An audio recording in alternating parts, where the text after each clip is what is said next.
Hey there, welcome to the Catching Up with Casey show. If you are tired of chasing buy-in, frustrated by teams who just can't seem to get on the same page, or over the constant struggle of holding people accountable without feeling like you're micromanaging, this is the show for you. I'm Casey Watts, team leadership expert and the host of this show. I specialize in clarity, collaboration, and character, and I help leaders just like you take teams from chaos to cohesion, from frustration to alignment, so teams can actually work together toward a common purpose instead of against each other as though they are functioning in different organizations. Whether you lead a single team or a team of teams, on this show, we talk about strategies that are going to help you create a culture where accountability and autonomy go hand in hand. Now, with all of that said, let's dive into today's conversation and learn how to lead clarity-driven teams. Well, hey there, everybody. Welcome to the Catching Up with Casey show. We are bringing clarity today to what it takes to move toward collaboration over competition. And I am joined with Walter Cullin Jr. Walter, welcome to the show. Thanks for having me, Casey.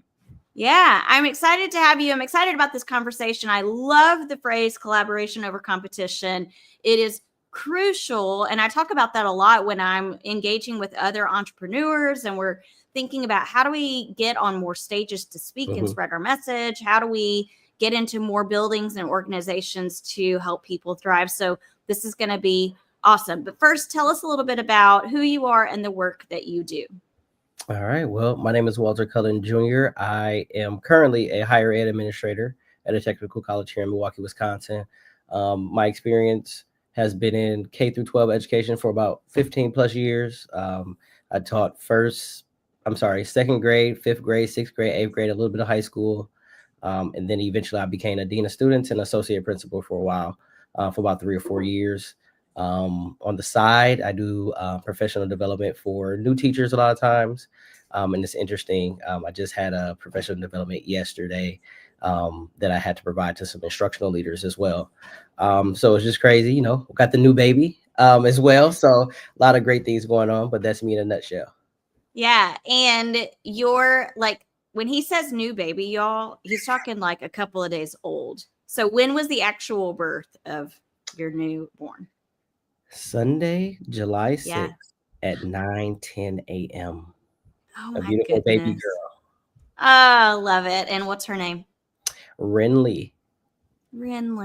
That's precious. That's so exciting. Well, congratulations. I know I said it before the show, but congratulations again.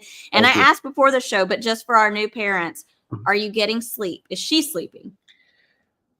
Yes and no. So the wee hours of the morning are the most challenging, but we're making do. Yeah, I'm sure you know. I mean, you know what?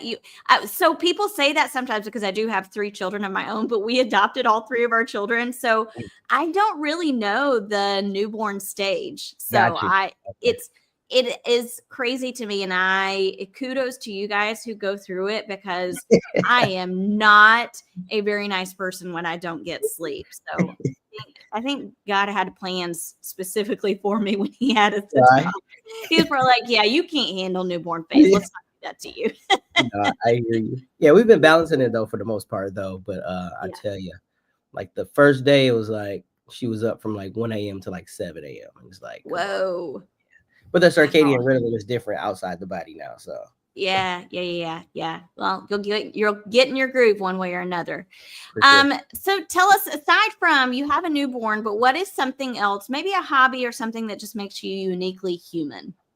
Well, just like you, I have a podcast, so I enjoy doing that. I enjoy talking to a variety of different people that are doing great things. I like to have these type of collaborative conversations around collaboration. I still play rec ball to keep my exercise going. My son is in soccer and basketball, so I'm always traveling back and forth with him. I do a lot of journaling. I'm actually in the process of releasing another book that I've written. It should be coming out within the next month or so, hopefully. With this new baby, I've been trying to maneuver some things. So those are Right. the things I do. Yeah. And working with students. I've been doing a lot of community work. Back on June 21st, I hosted a community event at actually my former high school for the community. So Yeah, that's awesome.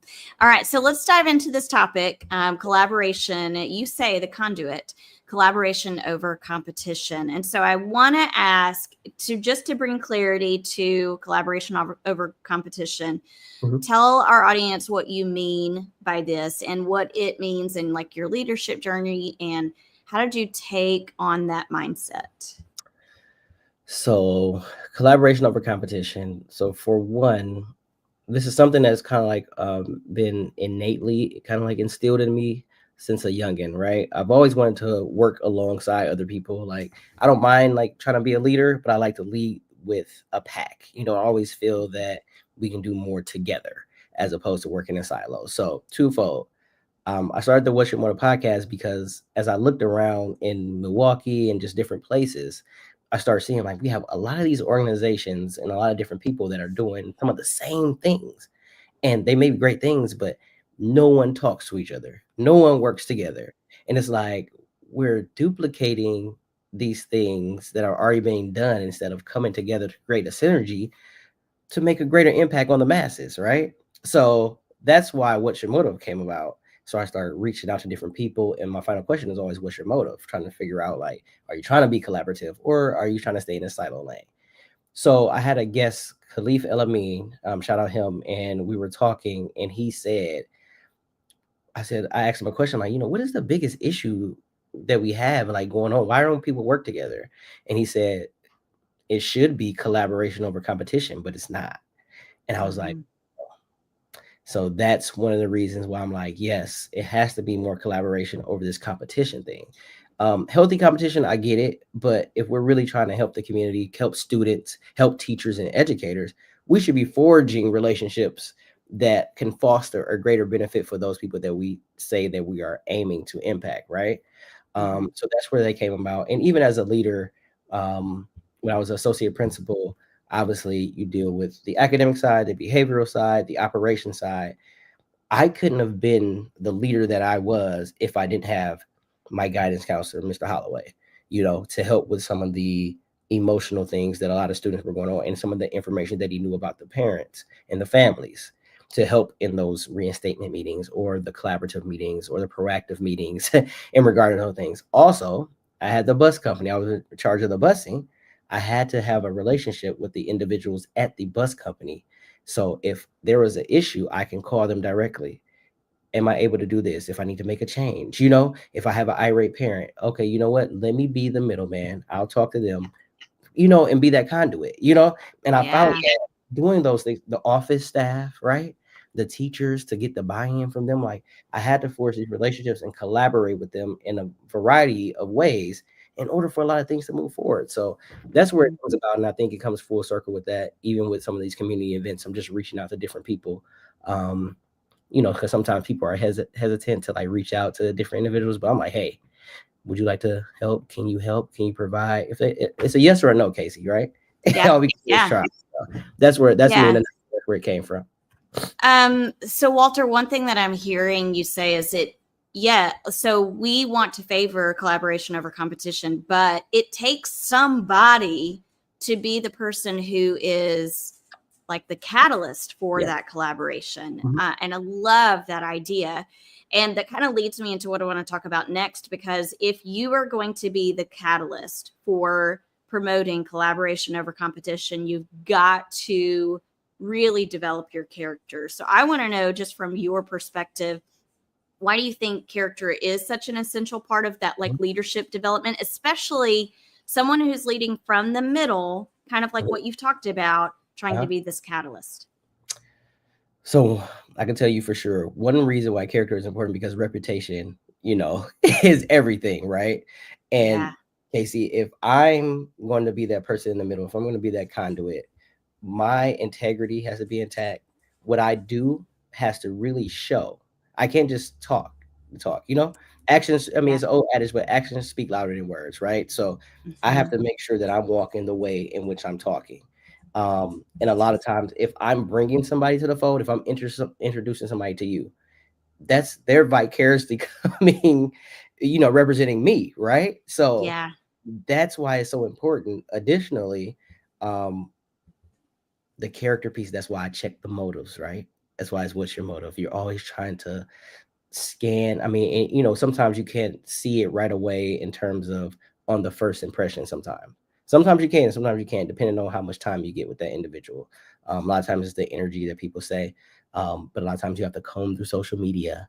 You have to look at maybe a LinkedIn page, and really see, Hmm. because sometimes you can see like, okay, this person may be a little pretentious a little bit. So I may need to talk to them this way. You really try to find Yeah. somebody that you always want, somebody that's kind of like humble, ambitious, willing to take risk, but also is selfless. And that's a Yeah. lot that ties into that character. And those are the people that I try to gravitate to, and always trying to uphold that for the sake of the individuals that I represent, or the individuals that I'm introducing to other people, and also for our students. Yeah. There's so much in that I would love to unpack, but I just keep going back to the phrase that I say this to my own kids: who you surround yourself with matters, because you mirror those people, whether Yeah. you realize it or not. You start to mirror those people. So just being super intentional, if you want to be the person who is that catalyst for collaboration over competition, you've got to develop yourself first. But Yep. then you also have to, like you said, really gravitate toward the people that you want to emulate. Yep. Um, and there are people out there who do not favor collaboration over competition. 100%. Yeah. Yeah. 100%. And Okay. that's tough to navigate, right? Yo, super tough to navigate. Yeah. Yeah, and which makes it even more important to develop your own character, so you know how to navigate that, because it doesn't. I don't think it comes naturally for all of us to be able to navigate that kind of Agreed. those kinds of people. Agreed. Uh, so let's talk about accountability, because if you're building your character and you want to gravitate toward those people who have similar character traits, or are striving for some of the same things, have the same philosophy, Mhm. or have the same motives, you still have to be someone who's holding other people accountable. You still have to have high expectations.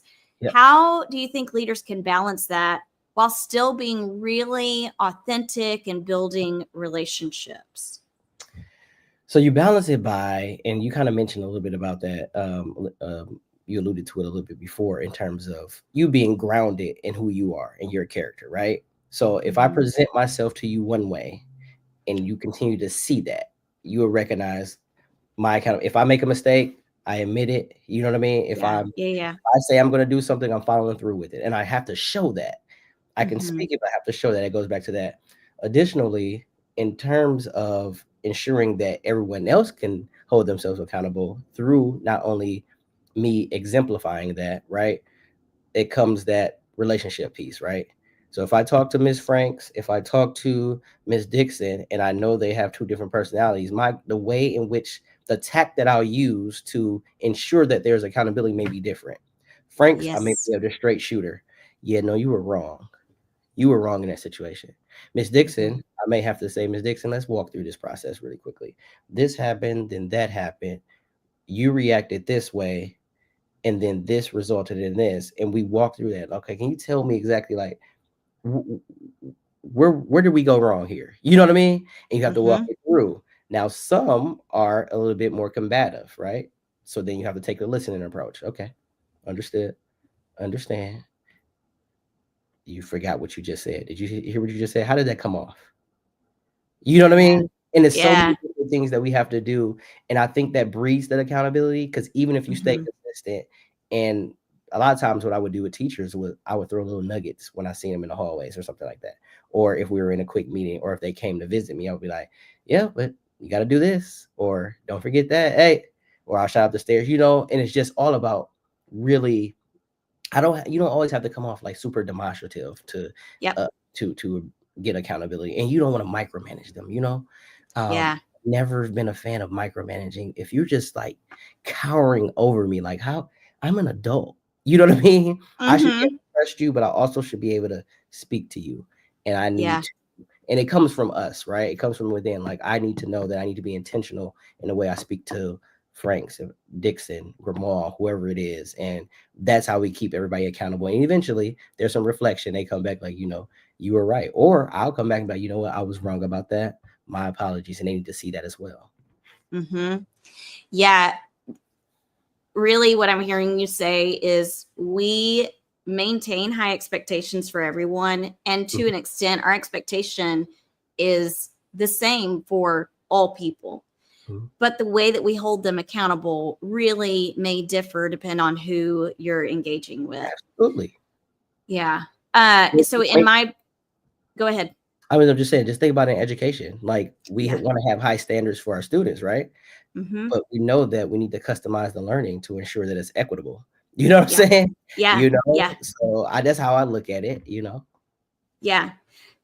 And it's so funny how we somehow our mindset shifts when we become a leader, and we don't have the same approach with adults that we would with our own students. I don't know what happens there. I think a lot of that is we make assumptions that adults should just like we give the expectations, they should just follow. People know what to expect. We have these assumptions that are not at all accurate. Yeah. So in my book, I talk a lot about being an assertive leader. So kind of we can fall in between two places. We want to land in this accountability space and assertive leadership with empathy. So we want to be empathetically assertive. But too often what happens is we fall into micromanagement or we fall into neglect. And on either sides of that middle goal that we're reaching toward, we notice passive aggressive behaviors from leaders. God. And so, and it's hard to find that middle line, and it takes a lot of practice in honing your character. Mm-hmm. So, all right. What do you feel like are warning signs when a team is operating from competition instead of like moving toward a collective purpose? I can tell you, it's funny that you asked that, because I'm in a technical college now, and I've been there for about 2.5 years. And I came in thinking like, okay, this is collegiate, like they gotta have it together. And I'm not casting any disparages on it. I'm just saying like the nuances, the social pieces of it. What you will see is, and what I've seen is, the lack of shared resources. The lack of openness, I'm going to protect this. There's some gatekeeping going on, to where I'm in a place where I have to navigate that and try to pry people to open up just a little bit and try to help them to see, like, if we provide these new instructors that are coming from industry, because I'm in a technical college, if we provide them with a skeleton as to what your syllabus looks like, what you've done, it prepares them. It takes away the stress, and it helps us as a unit, as an organization, as opposed to you being here all these years. And you're like, this is my stuff. This is what I developed. You don't have to give them everything, but give them something. Yeah. Like, that sink or swim thing is just, it's just something that I really have a problem with, especially in education. Right. And that's what you'll see a lot of times from teams that don't want to work together, right? You'll also see, like you said, some of the passive aggressive things, right? Where they'll make, and I have to be very observant in these meetings. Oh my gosh, Casey. They'll make a remark that is so underhanded, but it's said so quickly that not everybody catches on. It's like, whoa, hold on, and then you have to have a conversation with them off screen, like, hey, that was kind of underhanded. Like, is there something going on? And then you have like restorative justice practices and things that you try to do to try to help combat those things and conflict resolution. But that's what I've seen with a lot of broken teams. I've even seen some infighting with team members being on the same, I don't want to do it that way. They can't come to a compromise. And it's like, but you tell the kids to compromise. Like, we have to walk with talking. You know what I mean? So those are some of the things I see. And it gets worse, right? Yeah. Man, I think about sometimes when I'm meeting with teams of teachers who have walked the halls and they see things going on in other classrooms, or see things that students are doing in a classroom, but they don't know what's going on. They're comparing it to what they're doing in their classroom, and they're like, I had no idea my team teacher was going to do that. I want to know what she's doing, but so it just breeds more competition. Like, Yeah. how can I one up the person? Or, and I don't know that they necessarily even intend for it to be that way. Mhm. It's just sometimes we haven't developed the skills to be able to say, hey, I noticed you were doing this in your classroom. Your students looked really engaged. Can we talk about what that was? Or can I come in and watch you go through this Mhm. again? Would you Mhm. like to come and do this for my class? We'll Yeah. try to find somebody to cover our classroom. So we have to have that bravery and vulnerability to be able to step out and say, I want what you have. What can I do to make that happen? Put the pride to the side a little bit. You know what I mean? Yes. I Yeah. have no problem observing a teacher, observing an administrator, and then you don't even have to do it exactly how they did it. Add Yeah. your own spin to it where you don't lose the Yes. authenticity. But it is that piece, that bravery and taking it, putting that pride to the side. But I know sometimes, like you said, some teachers feel as if they're unwelcome in certain Yep. spaces, you know. Um, Hmm. some people have, you have the spectrum of the new teacher versus the teachers that have been here. I've experienced that when I was a young teacher, but you just keep at it, right? You just keep at it. And Yeah. I'll still watch from afar to see what they Yeah. do, a lot of Yeah. observation. So I agree Yeah. with Really, what I feel like we're talking about here is what is your intrinsic motivation? And I'm curious to know what role you think that plays in leading teams. you. It's a great question. So when it comes to leading teams and intrinsic motivation, my my take on it, and like for me, is simply I enjoy being able to positively impact somebody, right? I enjoy being able to put a spin on a trying situation and come into a solution.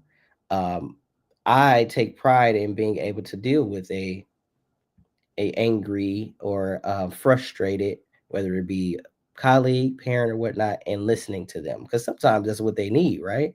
And really Mhm. like listen to all the. Sometimes it's vulgar. It's been vulgar, especially in education. Unfortunately, when someone's upset, especially about their child, right? Regarding a teacher, but really like sifting through that, combing through it, because at the end of the day, I just want you to be okay. I want you to feel well. I want your child to succeed. I want you to succeed as a teacher. It's not even Mhm. for me, it's for you, you know? And I Yeah. don't want any reward. I don't need anybody to champion me because at the end of the day, I'm here to serve you. I look at it as my intrinsic motivation is to be a servant leader. Simple.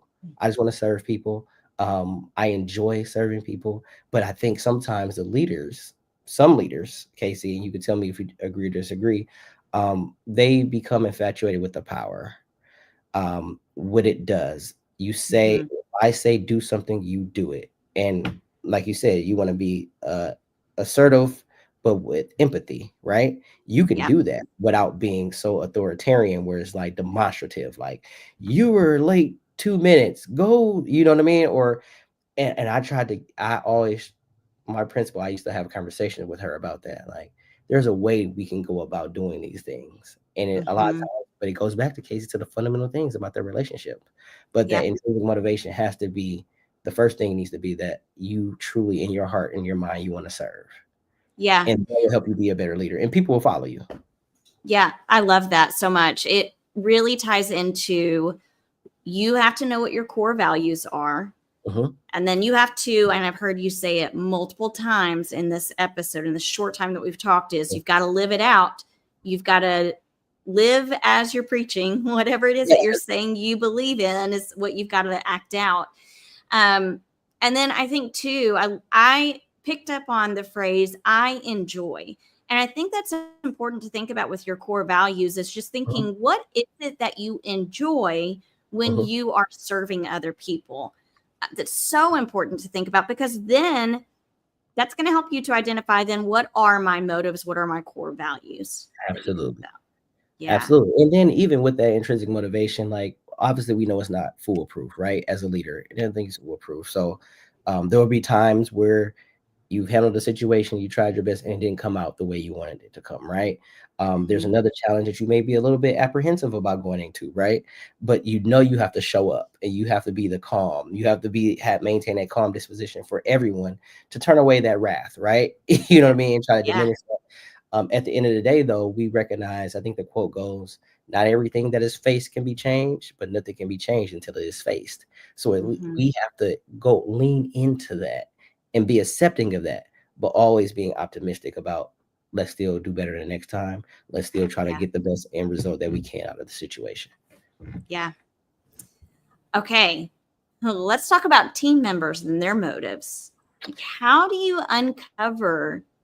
Because you ask this question of people a lot, so I'm just curious. What do you notice? How do you uncover the motive behind team members' actions? Behind their actions or behind their words? Either. Okay, so Casey, I do a lot of listening, right? And I usually try to do that in meetings, especially when I'm meeting like new team members and things like that. I know they have like disc assessments and Clifton strengths and things like that, which are great, but I don't believe I'm always an I. You know what I mean? I believe I could tap into every single one of those, right? And I think everyone Mhm. can. So what I do is, in terms of trying to uncover their motives, I usually ask them, um, I'm kind of giving away what I usually do. So on, I usually try to get them to talk about themselves a little bit, right? So I'm trying to see, okay, what do you talk about? Are you how graceful? And I'm not trying to be judgmental. I'm just trying to be like, listen, like, what do Uh-huh. you speak about? And then I'll also listen to some of the words they use. So, like you said, you picked up enjoy. Are you enjoying what you're doing, or is there a me type thing, like I want people to see me, you know what I mean? I'm trying to look Mhm. or really listen to those things to pull out the motives. However, there are strengths in those that are a lot more, they like to bloviate about themselves a little bit more. I know how kind of like to be able to utilize those individuals, right? Mhm. For the Yeah. right reasons, because I think it's okay to use each other, we just can't misuse each other. We shouldn't misuse Yeah. each other, right? Yeah.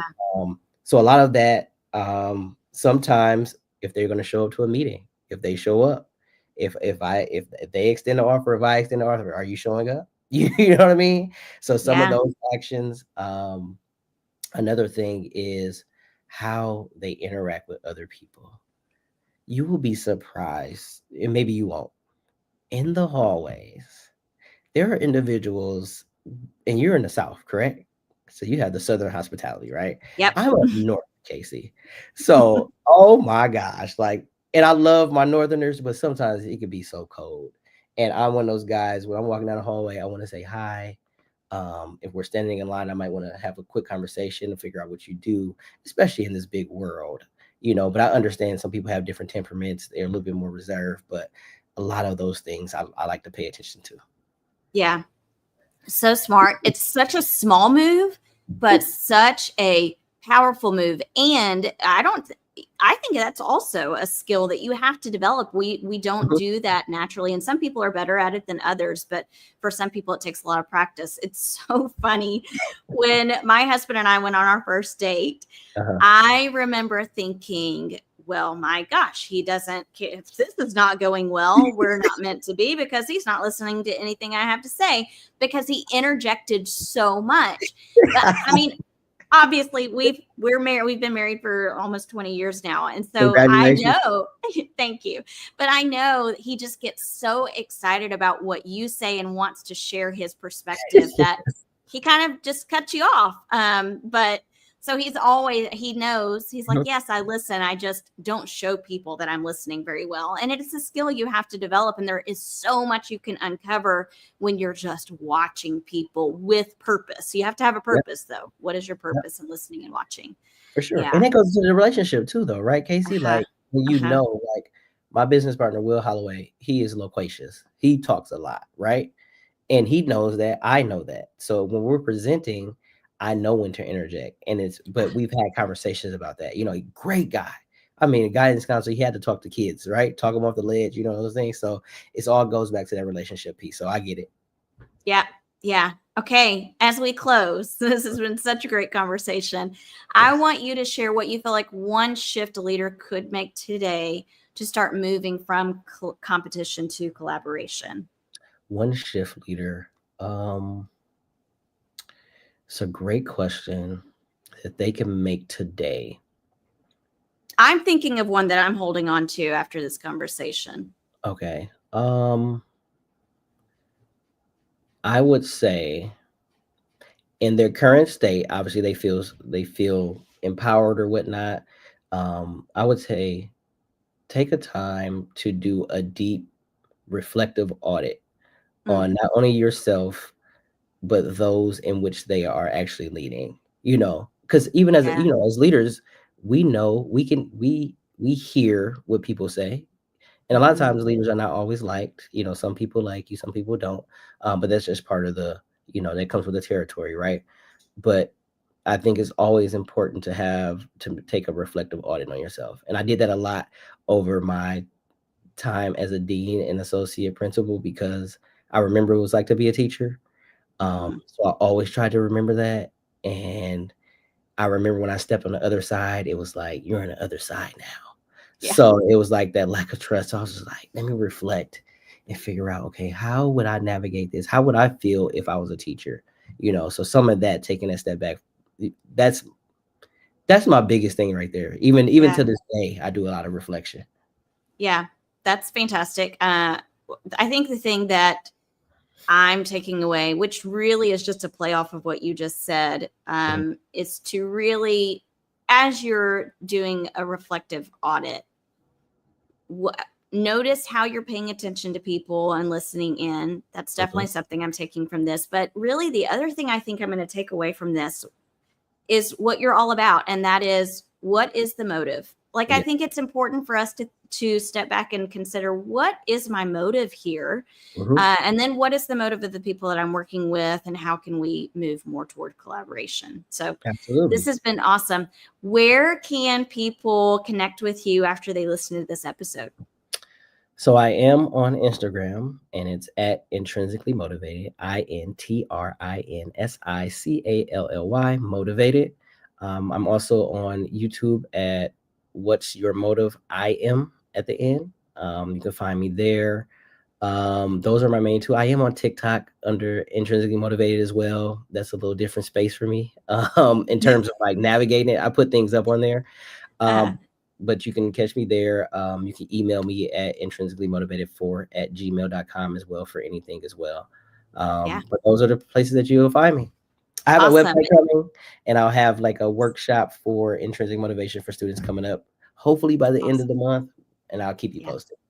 Very, very cool. Okay. Yeah. And be sure that you are checking out Walter's book and book to come, which is also really exciting. A lot of really cool things are ahead for you. So that's really exciting to be able to watch. Okay. Well, Walter, thank you for coming on. It's been a blast talking to you. Thank you so much for having me, Casey. I really appreciate it. All right, guys, we will catch you in the next episode. Bye. Hey there. Thanks for joining this episode. I would love for you to do me 3 solid favors before you head out. Number 1, subscribe to this show. I've got a lot of great guests and content coming up, and I don't want you to miss any of it. Number 2, share this show. Share it with your like-minded colleagues and friends who want to learn how to lead clarity-driven teams. And finally, connect with me on all the social media platforms. You can find me at Catch Up with Casey on Instagram, YouTube, and LinkedIn. Until next time, go off and create teams that leave people feeling inspired, empowered, and eager for more each day.